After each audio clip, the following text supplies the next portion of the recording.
Hi, this is Prem Kalpa, and I am from Triibe, and I am doing a short summary right now of my final day at the Childhood Trauma Conference in Melbourne. It's the third trauma conference, international trauma conference that's been, I was going to say concert. It is like a concert, a rock concert filled with all, your favourite rock stars. If you're someone who's interested in trauma, healing, any kind of therapy, it is really like being at a rock concert with all the greats there. It's the third international childhood trauma conference that's being held in Australia, and something that I didn't know is that actually it's one of the biggest in the world. So I felt really proud when I heard that. And on the final day, I was at the Bessel van der Kolk masterclass, and he asked the group who here is not from Australia, who here has flown from another country to this conference. And there was probably, in his masterclass in that lecture hall, would have been, I want to guess, maybe 400 people. Maybe there was a bit less, maybe there was 300. 20% of that particular room put their hand up. So there was a lot of people who'd flown in from the UK and the USA and different parts of Europe. So it was super impressive, really, and I feel pretty excited because it's, to me, what it speaks to is that we're really on the map in Australia, and these guys really want to come out here and work and bring their work here. And I think that from what they shared about us as an audience, they were super happy to see how many people here are really wanting to lean into the most current research and get on board with it. So I personally was there because I am a therapist. I work with 3 colleagues, and we run a collective called Triibe. And at Triibe, we are passionate about what is it going to take for each individual, including ourselves, to be fully expressed in the world in a way that is true to our essence and isn't offensive to others, authentically offensive, but is fully expressed. And what is it going to take for us to feel safe and okay to be in our vulnerability and love our perfect imperfections? And what is it going to take for us to really have long-standing, intimate relationships with our friends and family and partners? And what is it going to take for us to be parents who don't pass on trauma because of the trauma that we're carrying to our children? And what does it take for somebody to really follow what it is that they're passionate about, and to have people around them who support them being, in the full expression of who they are, such that with so many people who are on the planet right now are people who have amazing ideas. I think the days of gurus and students, I think I'd be, whatever I'm going to say. I think it's kind of, in some degree over, right? I think that we are, each of us, so many of us on the planet today have so much to offer.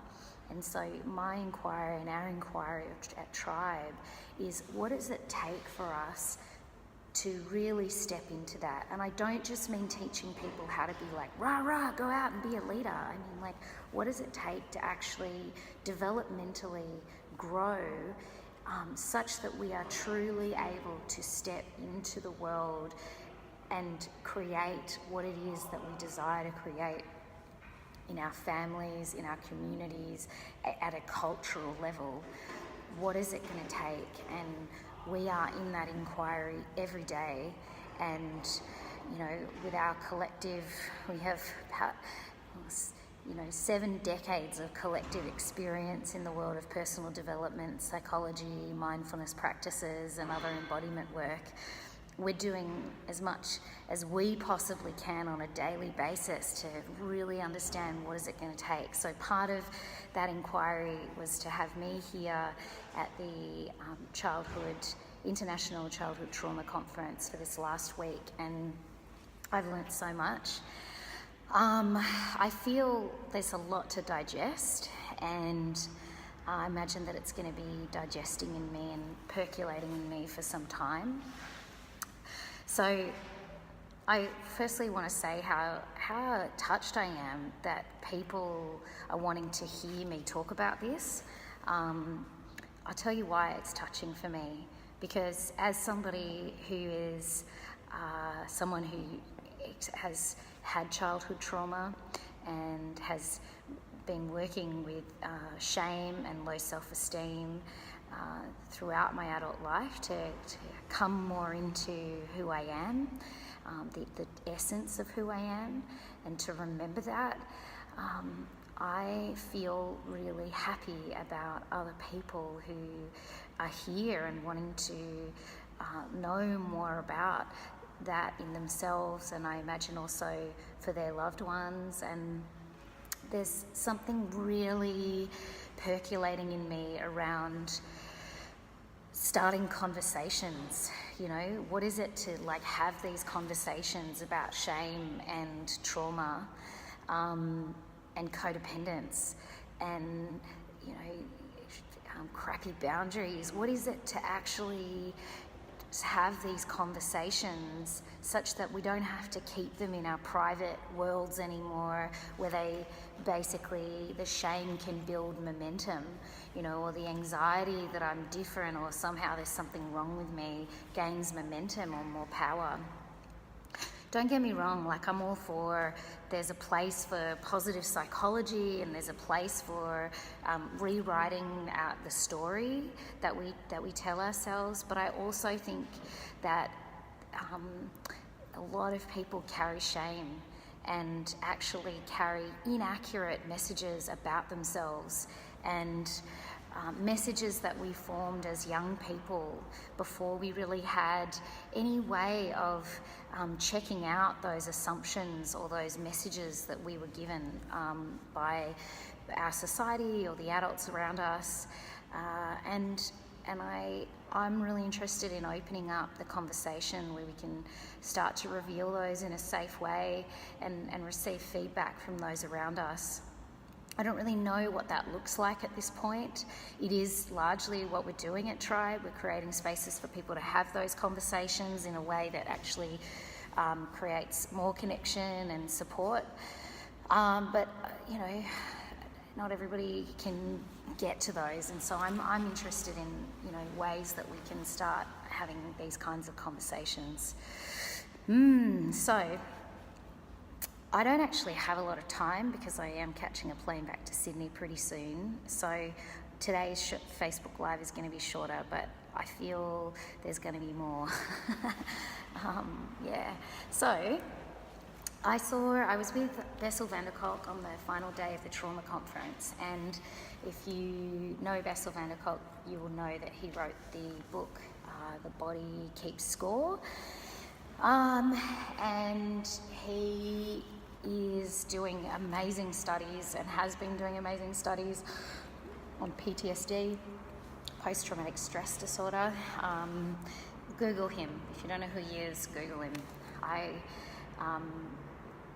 I really want to, rather than talk about how awesome he is, I want to talk to you about what he was talking about, because it's some of his most current research on trauma and PTSD.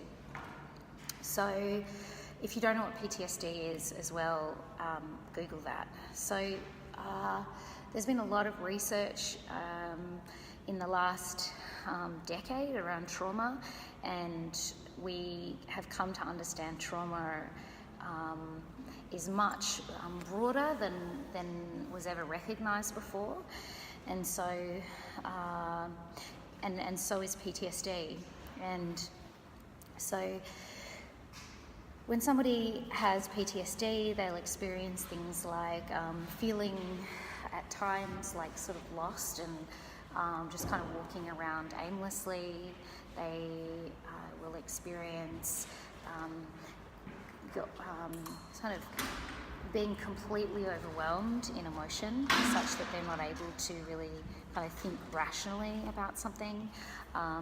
Literally, the left side of the brain actually goes completely offline in a PSD flashback, traumatic flashback. People with PTSD tend to be drawn towards dangerous situations, so for example, you see somebody shouting at their child in a supermarket, and someone with PTSD is going to be somebody who's likely to want to go towards that and do something about it. By the way, I'm not suggesting anybody self-diagnose here. I'm just, and if you are kind of going, oh, but I have that and I have that. I don't know. I'm not a doctor, so I'm not here to tell you whether you have PTSD or not, but I am just kind of setting some context as to what it looks like. So the other thing about PTSD is someone who, well, essentially how it begins, and I'm going to speak right now about childhood trauma. So if a child's been in a situation where they felt, where their autonomic nervous system reacted such that their body wanted to go into a fight, flight, freeze response, and that response they weren't able to, for whatever reason. For example, let's say a child witnesses violence, and the child's natural bodily response, the muscles want to run, want to have you get out of there, so the heart starts to race, pumping blood around the body so that I can get out of that situation. If I'm a 6-year-old child, I can't do that. And so this might be an example, or this would be an example of where someone may actually have PTSD. So PTSD is when, as an adult, my body continues to experience those sensations such that my heart starts pounding. So maybe I'm walking through a car park and I hear two men arguing with each other. I could go into if I have PTSD, I could go into some kind of flashback such that my body starts to respond as if I'm back in the memory of when I was a 6-year-old witnessing violence. So my body starts to have a reaction to that. And then, it doesn't even have to be as close a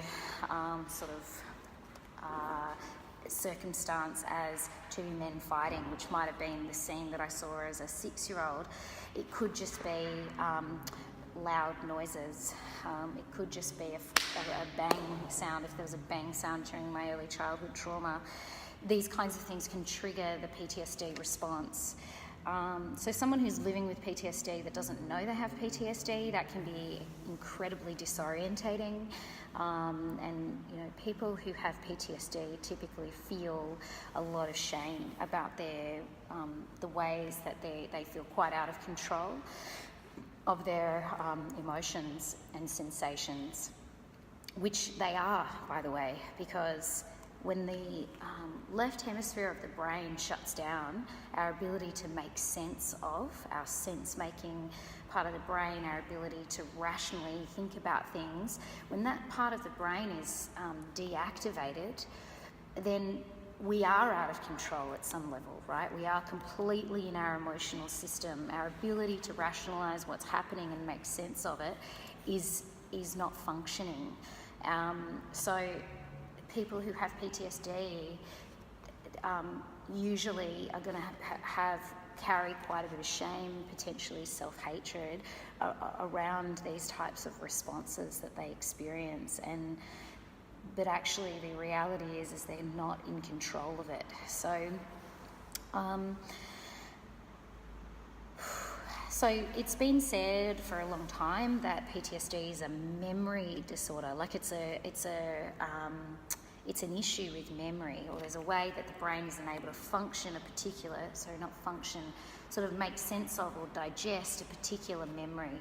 Okay, and if I'm in childhood and there's something that's happening that's too much for my nervous system to process, there's a way that the impact that that has on the brain, without getting into anatomy and biology and neuroscience, the impact that that has on my brain and nervous system is one that doesn't allow my brain function to do its usual job and to process those sensations and those thoughts. So it actually gets like stuck in the body and in the brain.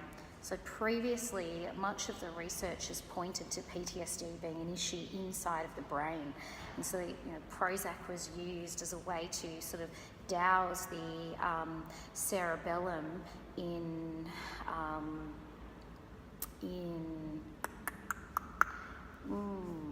what is it?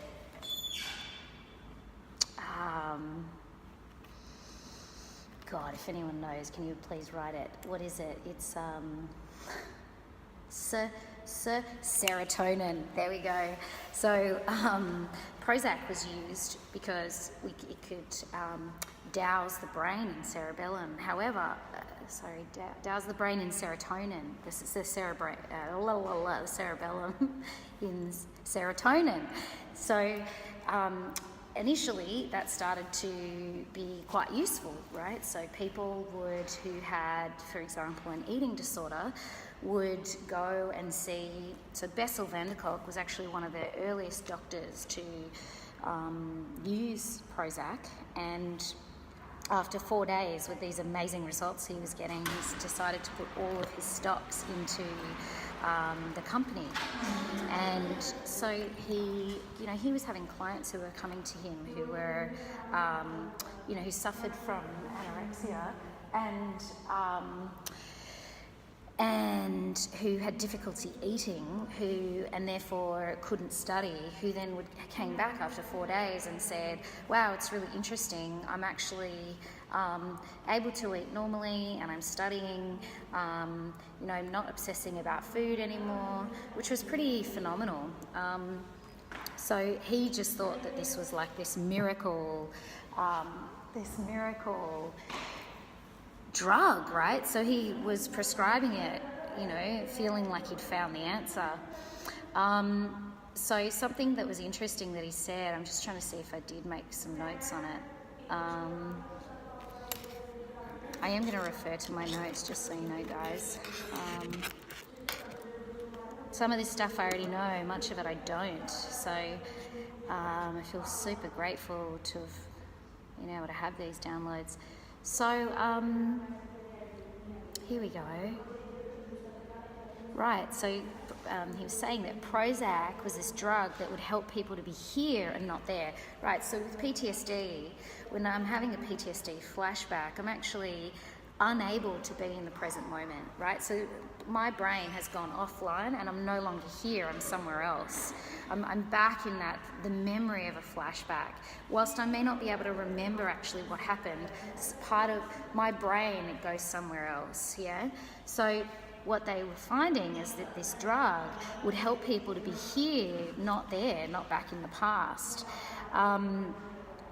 So basically what it was doing is, rather than people organising their entire reality through their feelings, which would happen to someone with PTSD in a flashback, such that they are only able to arrange their thinking through their feeling centres, which is problematic, this would allow them to, this would give them the ability to think, right? So that was great. They were able to think about, well, hang on a minute, I actually do want to study, or I actually do want to eat right now. They were able to think again. So it was the beginning of therapists being able to do psychotherapy with traumatized people, because you can't do therapy with somebody who isn't actually able to be here and now, right? Like, what are you going to work with? So in one aspect, it was great. However, he gave an example of like, when I'm in a PTSD flashback, I might be like, I feel like killing you, whereas because it's my emotional centers, right, they're overwhelmed, so I want to kill you, whereas now I've had some Prozac, I'm able to reflect on, I wonder why it is about what it is about you and what it is about me that has me want to do that, right? So cognitive function comes back online. So it's one of the first drugs that opened up the possibility to do psychotherapy with traumatized people because they were able to reflect upon themselves, which is what disappears for people who have trauma, is that there's a either complete inability to reflect, or my capacity to reflect on things and make sense of is really is impacted, is limited. Right, because my left side of my brain is not functioning properly, appropriately.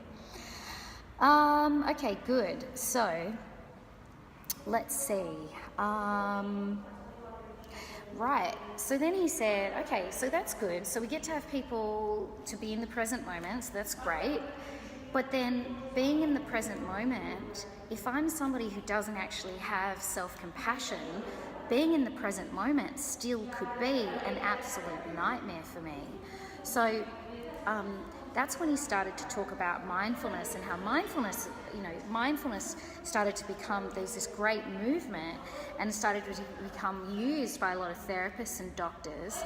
However, if somebody doesn't have the capacity in the present moment to have loving thoughts about oneself, again, it could actually just be a complete shit fight to be in the present moment. So this,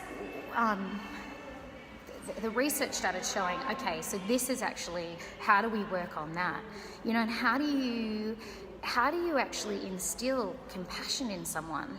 You know, and I think like therapists for a long time have hoped that by the nature of the therapeutic relationship, that by me showing you warm regard, me having reciprocity with you will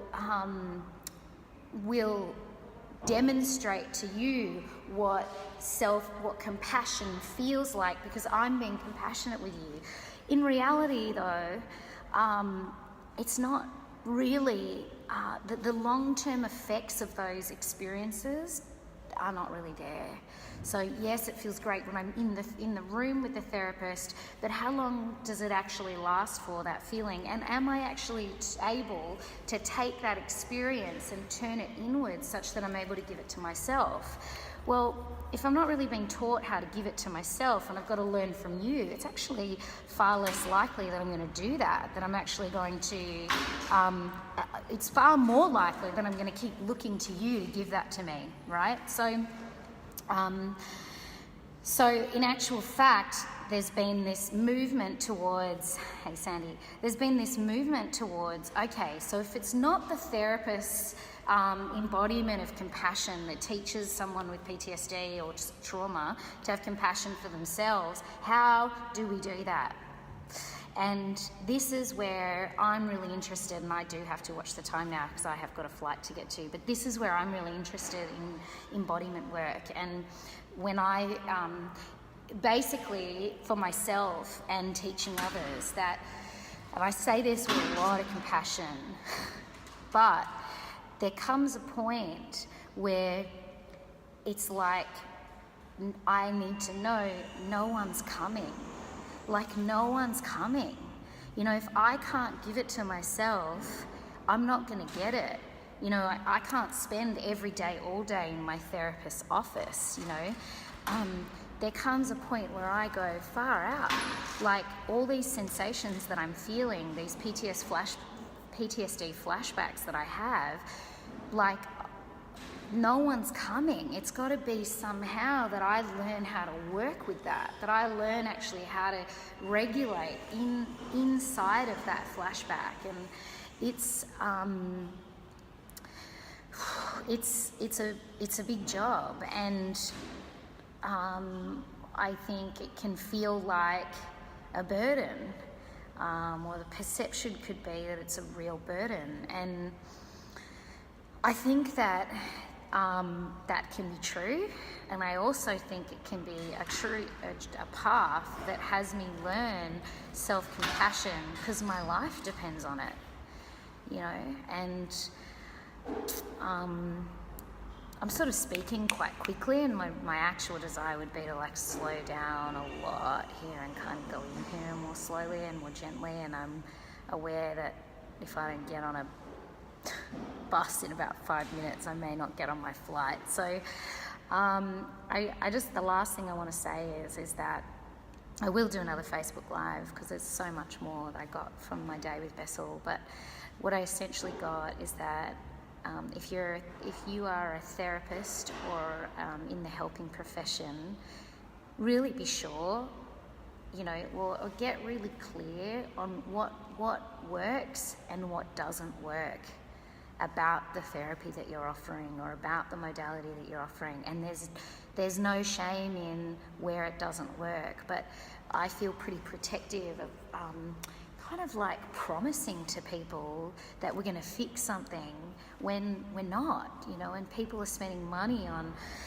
trusting that something's going to fix them, and actually the therapist or the healer doesn't actually know. They haven't actually checked in with their clients 3 weeks later, 5 months later, a year later to really see, where is the client now. And so, if you are in the helping profession, do that research, really find out, know what the strengths and the weaknesses of your modality is. It's like, that's our responsibility as therapists, as healers, to know and be honest about that, and then find out from other research or other practitioners what works and what doesn't about their modalities, so that you can refer people on.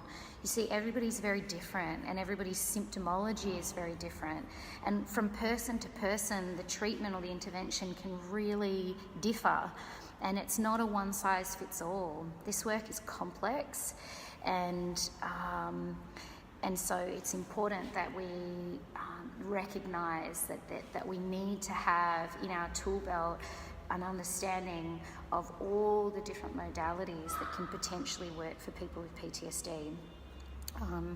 For anyone who does have PTSD or who works with people with PTSD, Bessel van der Kolk, the therapies that he recommends are EMDR, tapping, practices like Qigong, yoga, psychodrama, so that's constellation work, and he's currently doing a study right now, and is being funded by the government on a study for the use of MDMA in treatment of PTSD, which is very interesting. Actually, we watched some quite surprising footage of research that's being done. To me, that feels like a super edgy topic, and I'll do another Facebook Live on the things that I witnessed through the research that was being shown to us. I do have to go. Thanks so much for watching, guys, and I'll be back again, I imagine, on Monday. Alrighty, bye. And here's to us kind of all slowing down with our little ones inside and having a lot of self-compassion. Good night, guys.